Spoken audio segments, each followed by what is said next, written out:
Hello and welcome to a very special edition of Policy Watch. I'm Ishan and today in Policy Watch we are talking about the 2 years of the NDA government, 2 saal of Modi Sarkar. That is what is the big slogan, that is what the big conversation is in the media right now. But in terms of policy, in terms of reforms, in terms of how the economy is doing, that we'll be analysing today. And I've gotten two people who've been with me on the journey of the past 2 years where we've discussed these issues quite often. We have Mohan Guruswamy, noted economist, known for his views, for his balance, and also Subhomoy Bhattacharya, consulting editor at the Business Standard. And the simple question is, it's 2 years now in terms of policy, in terms of reform. Mohan, how would you rate the performance of the Prime Minister and the NDA government? They came in at a bad time. The country is going through a particularly bad patch. The global economy has slowed down considerably.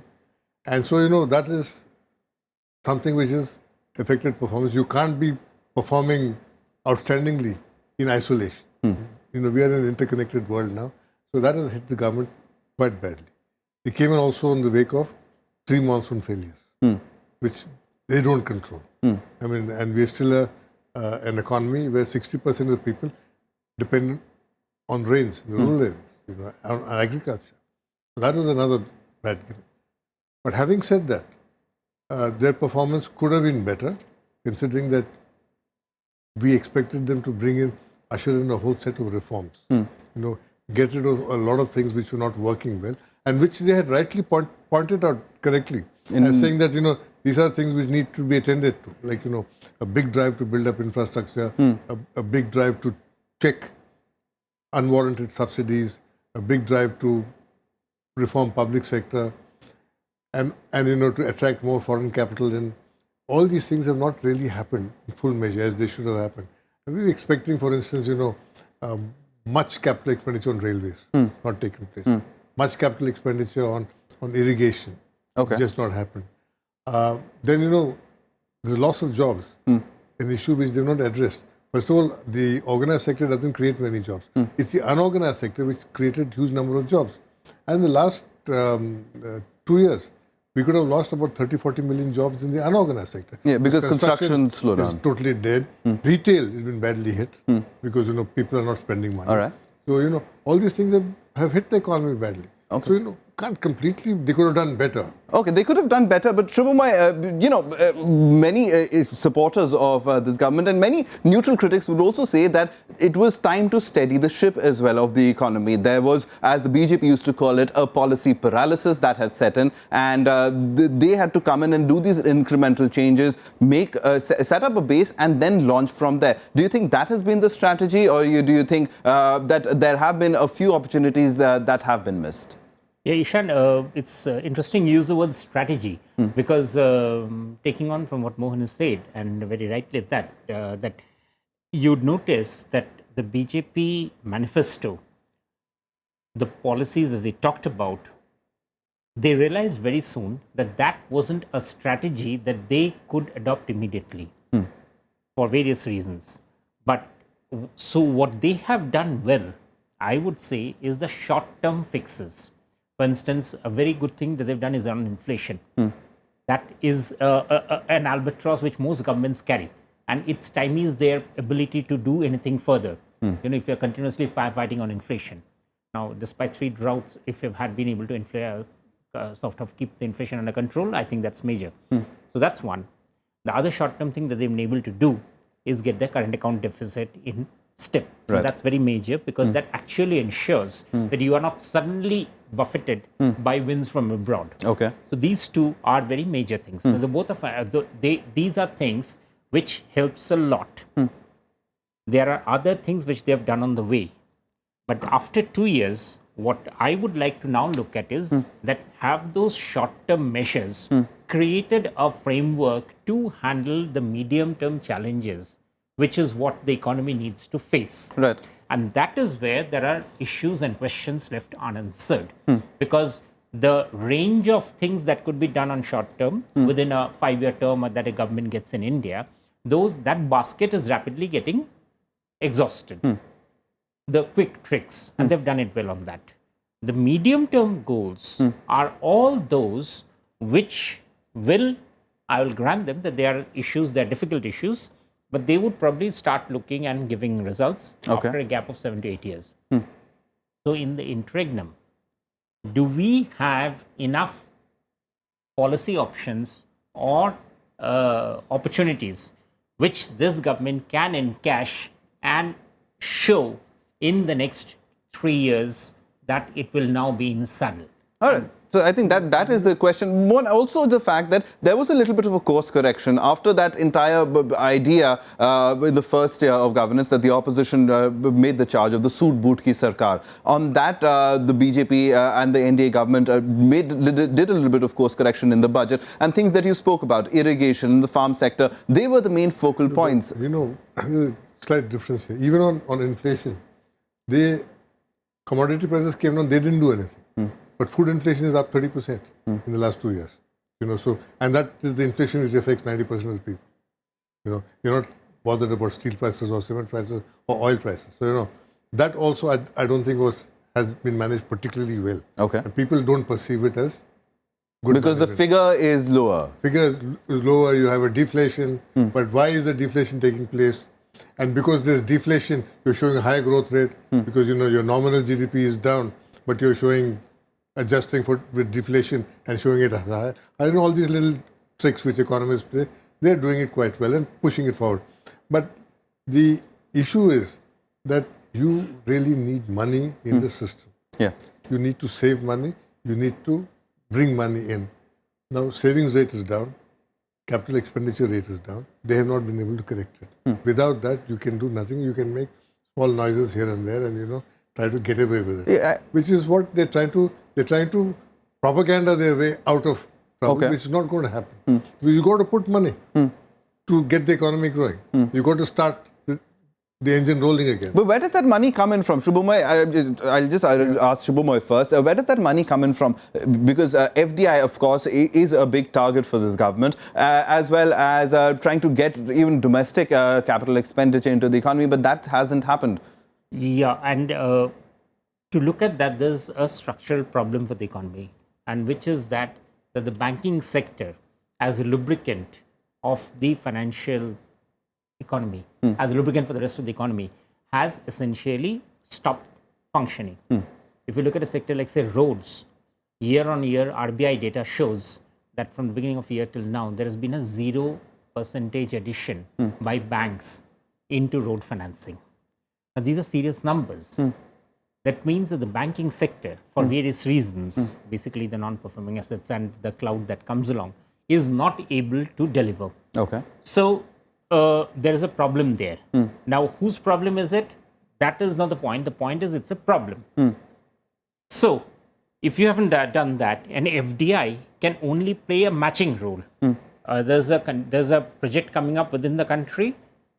An investor brings in, along with the local capital, brings in foreign capital to match it, and that's how the product runs. But if the local capital itself has been seized up, then there isn't much that the FDI can do. Okay. So that is where a major problem would come.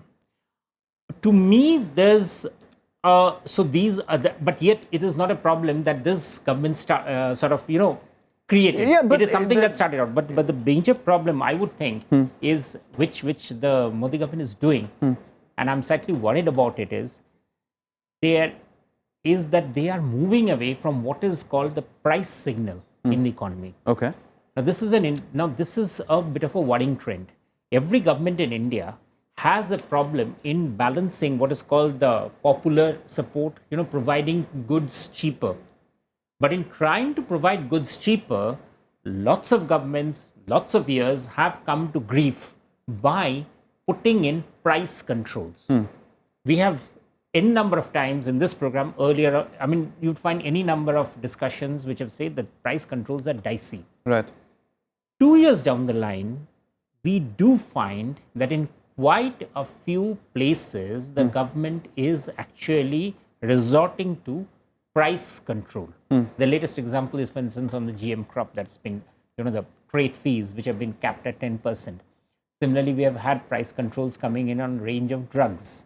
Similarly, we have had price controls coming in on sugarcane pricing. We have had price controls coming in on range of other issues that is coming along. This is a sign of worry at the medium term, which I started out with. A price control leads to immediate distortion in the market, and once you do that, production forces start getting the wrong signals. So this is an entirely different from crony capitalism or other debate. This could snowball into a bigger problem. Yeah, because essentially the market gets distorted, production challenges don't come up. Investors try to look at ways of shifting capital investment to other places, and the economy suffers. This is something that gets me a bit hassled. Mohan, you wanted to come in earlier as well about, and the fact that the banking sector is sort of the elephant in the room that nobody talked about. I mean, we raised this issue over here many times, the mounting NPAs, and suddenly you have a Vijay Mallya episode that happened, and then you realize that how big the problem in the banking sector is. See, I'll get back to what I was saying before on lack of capital. Now, FDI is only 42 billion now. It's come down from a peak of 68 billion in 2010. So, and this 42 billion which comes, most of it, 60 to 70% of it is domestic capital round-tripping back. Now, one is, that means, you're not attractive enough for your own people. People who got the money, who's sitting here, who got money in foreign banks, are not bringing it back. Then you go and plug the Mauritius route, where 40% of that capital is coming back through Mauritius. You go and plug the Mauritius. So there's a little maladroitness here. Then, commercial bank credit is not available because they're evergreening loans, they're NPA position. You got to reform bank, you got to reform banking systems, you got to reform banks themselves, you got to get fresh injection of capital there. You've not done that, you don't have the money. The budget is only talking about $17,000 crores this year, and you need a minimum of 125,000 crores there. Then you got PayCom, they've not cut down, rolled back much on subsidies. Subsidies continue to be at the same high level as before. Then the pay commission reports is kicked in. So there is tightness of capital. There are some people who are going to have parties, going to spend. Bureaucrats, government officials are all going to get have got huge increases, and they're going to spend. So they're going to drive more cars and more refrigerators and stuff like that. But what happens is, when you want the capital to be invested to create huge number of jobs, your biggest task is to create jobs. You need to create 1 million jobs a month. So where are those? And those are mostly unskilled jobs. They're low-skilled jobs. You have to create jobs in those sectors. There's no point getting a new automobile plant where cars are being made by robots and painting done by robots. You don't create jobs there. You need to create jobs in construction. You need to create jobs in retail. You need to create jobs in small-scale industry, in low-tech industries, toys. You not become competitive. So they not address any of these issues to make us more competitive in the global market. And then we are stuck on the land bill. We are stuck on GST. We are stuck on SEZ, you're stuck on a lot of things. There are no big policy, but the small policy initiatives are there. They've set right, direct transfer of benefits, financial inclusion. These are all good things. Aadhaar got extended. There was a fear that will be dumped. Now they got extended it and made it their own, which is a good thing. Congress can crow about it. So there's continuity. There's continuity, but they've picked the good things to continue. But we thought some of the bad habits of the Congress will be junk. That has not happened. That is what concerns me. Banking sector reforms are critical. You got to get it going. You got to recapitalize the banks. You got to disengage them from the Ministry of Finance. You got to, separate the banks or get some of them merged together and consolidate banks. You've not done anything of that. So 2 years have gone by. That's a lot of time. As policy, countries can get transformed in 5 years. So you lost 2 years to make this big transformation. So I think, mid-course correction now is going to be very difficult. Because first, they've lost the momentum. Second is, you lose freshness of the initiative. So we'll talk about that, what to expect in the next 3 years. I'll take a very short break and we'll be right back. We're discussing 2 years of the Modi government on Policy Watch. We'll be right back.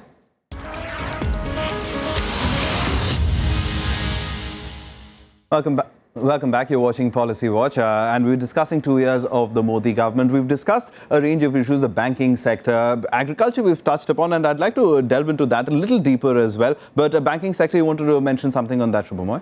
Yeah, I think one of the major achievements of this government has been in the realm of getting more sectors into the banking, both banking and insurance. It's a work in progress, so it's difficult to do an estimation right now. It'll need a couple of years more. And along with that, I'll staple the work that is being done on LPG, the direct benefit transfer. There are lots of what's there, but that is expected in any new scheme of this sort and of this scale. There would be problems. But overall, this is a very, very remarkable change that is being brought about. The reason why it's remarkable change is not because it makes the government look good, but what it does is it for the first time actually allows a lot of the economy to start getting broken up from isolated pieces. Okay. And be ringed in with in the financial sector. People can go, if they can go easily into the market to get small credit, if they can go easily in the market to take an insurance, if they can go easily in the market to exchange their gas, exchange their subsidy for something else, these are something which allows purchasing power to sort of spread to a much larger part of the economy. Okay. So that I think is a very, very major. So that's a big thumbs up for the Modi government in that. But Mohan, and I mentioned the fact about agriculture. You said 60% of India is still rain-fed. There's a Pradhan Mantri Krishi Sinchai Yojana that was announced in this budget. Also the fact that the national agricultural market through e-commerce and through that e-market, these are major measures being touted as achievements on the agriculture front. Are they good enough? Are they going to address the real structural issues? There's a little sleight of hand there. He's moved budgetary items from under one head to another head. But overall, what we need to do is, where are the new schemes, where are the new capital expenditure coming? That is not coming. If you're making adjustments for interest payments for something and taking it out from some other budget head and put it on irrigation, doesn't mean irrigation is getting it. Okay. You need to look at fresh investment. That they have not done. This is the kind of little cover-up games which are going on, which I think is not very good. So, you've got to separate capital expenditure and say, I'm going to create so much of new storage, water storage. These are the things I'm going to do. These are my plans. They've not outlined anything. That's the thing, and that for me as an observer also has been a worry, Subhomoy, that as far as a larger plan is concerned, I mean, it seems very good that we should make in India, or there will be power for all and there will be housing for all, and these are good, ambitious plans. But in terms of how we're going about achieving those, are we on track?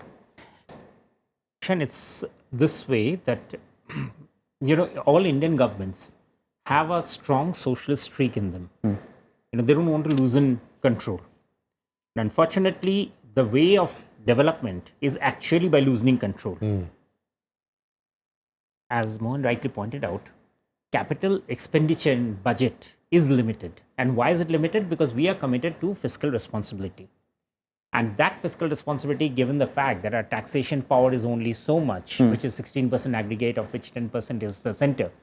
So which means that we can only have a headroom of capital which at best can go up to 2 lakh crore if we are good.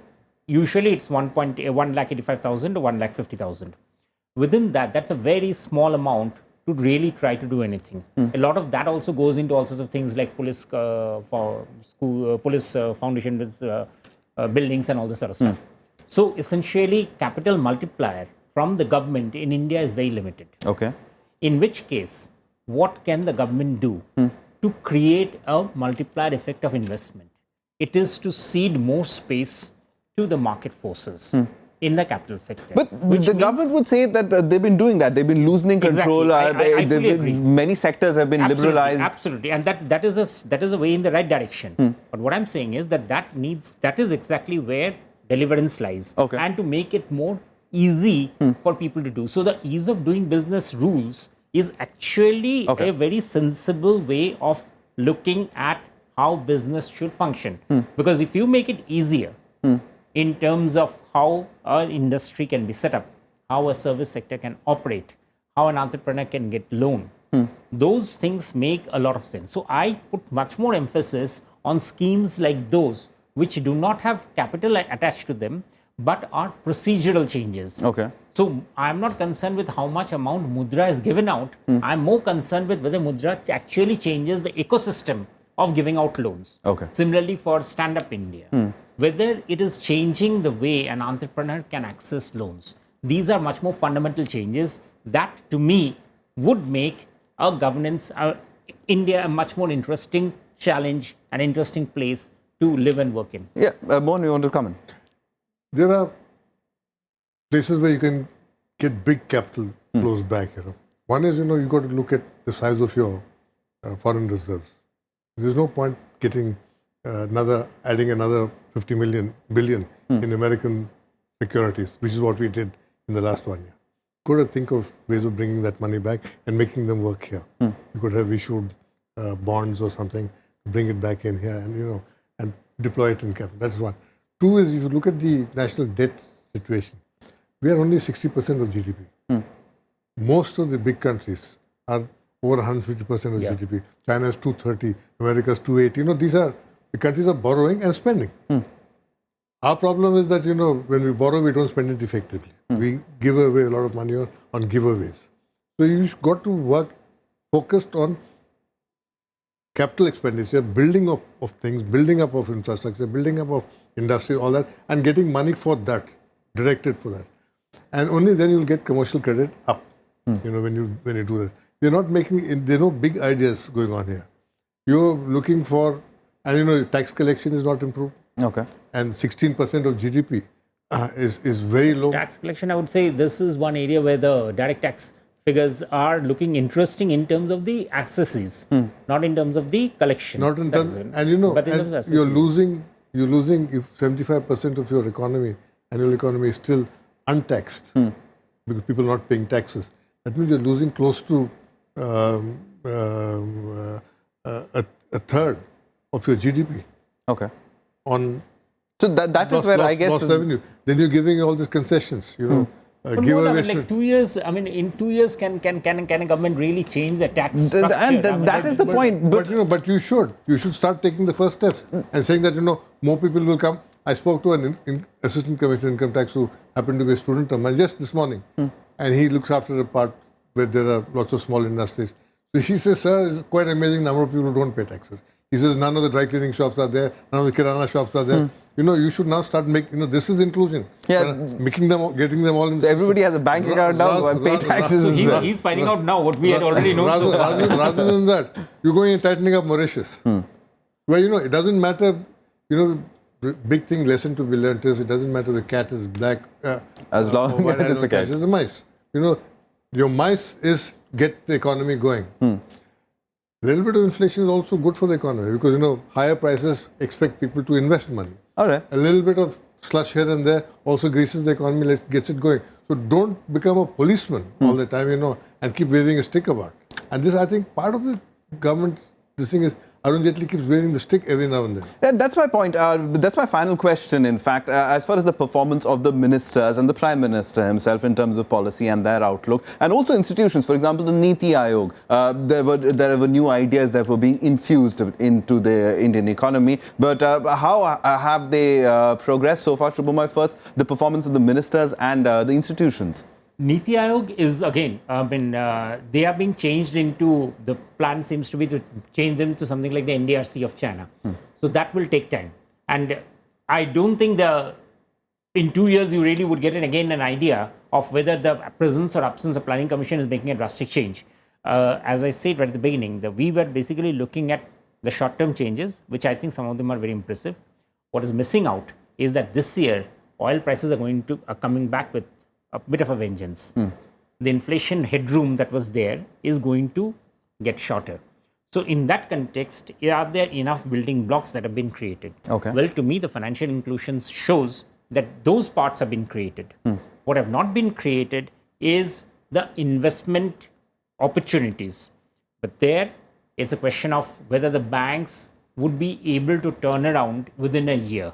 That is a big iffy question. Okay. Because after the drought, and in the environment, it's a drought in the banks. So how long can an economy keep on funding itself without the banking sector financing itself? Now, that's something that is very, very difficult for a government to do. And it is on this that would depend on how you would ask that the ministers have performed. Because ultimately, they can only be facilitators. They cannot run the economy as complex as Indian economy has become today. All right, one final word to you as well. The same question in terms of overall performance, in terms of areas of improvement and concerns. Like Subhomoy pointed out, price control in the medium term could be a real big worry. No, I think, we had the Planning Commission earlier, which was, a control mechanism of the central government forcing itself on the states. That is gone.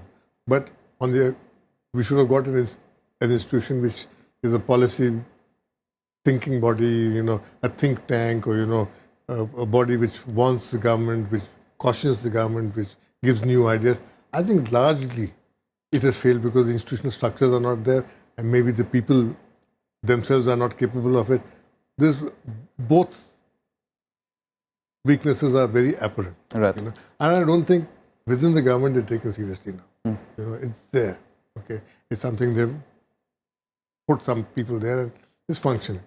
So I think as far as the finance ministry is concerned, I think they lack a grip of what is to be done in this country. The idea that, you know, you got to tackle the big problems, keep the big picture in mind all the time, is not there.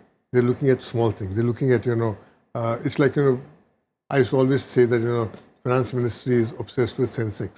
That the computer terminals all should be taken out. They're always looking at Sensex because Sensex is not the economy. Yeah. The economy is something else outside. And they should be looking at big ideas, creating big pictures. Finance ministry should be like the architect for a new design, which doesn't play that role anymore. You know, it's becoming more like a policing institution, which is a little worrisome. Okay, so that indeed would be a worry, the policing, as you're saying, from the finance ministry rather than a policy outlook or an architecture for the economy. In terms of ratings, would you want to do that? Would you want to rate the government on its performance? And what do you want to look forward to in the coming days? I would give Prime Minister Modi, you know, maybe 3.5 out of 5. For a lot of enthusiasm, a lot of new ideas, and, you know, and energy to push things, you know. And I give him a lot, maybe even 4. But on the other hand, I would be very loath to give the finance minister that kind of a rank. I would give him 2 because he just doesn't enthuse. He doesn't convince people that he knows something about what to do. The other ministries which have not, power ministry achievement has not been very much, but he gives you a satisfaction that, you know, he knows what he's up to and he's doing something. But finance ministry doesn't give you that comfort. Railway ministry started off with a big comfort level, but it's not giving us that comfort because no new ideas really have come. Commerce ministry has been pretty poor. Yes. I don't think there's any enthusiasm about what they are doing, and, you know, and any new ideas coming from it. So roads, for instance, Mr. Nadkari might be exaggerating, but he's done a great job in telling people that action is taking place here. Things are happening, you know. So I think it all depends on the individuals also. Okay. Subhomoy, just the rating, because we run out of time. We've already taken more than half an hour. No, I won't get into the numbers business because it doesn't really tell you anything. What I do see is that there's a lot of interesting stuff. The point is that where does that ultimate picture would lead on to? I'm fairly optimistic at this point. All right, so there is optimism about, and let's see whether we can capitalize on that optimism and move forward. Mohan, Guruswamy and Bhattacharya, thank you very much for coming in and helping us understand what's been happening over the past 2 years and what to look forward in the next 3. That's all on a special presentation on Policy Watch. Thanks so much for watching.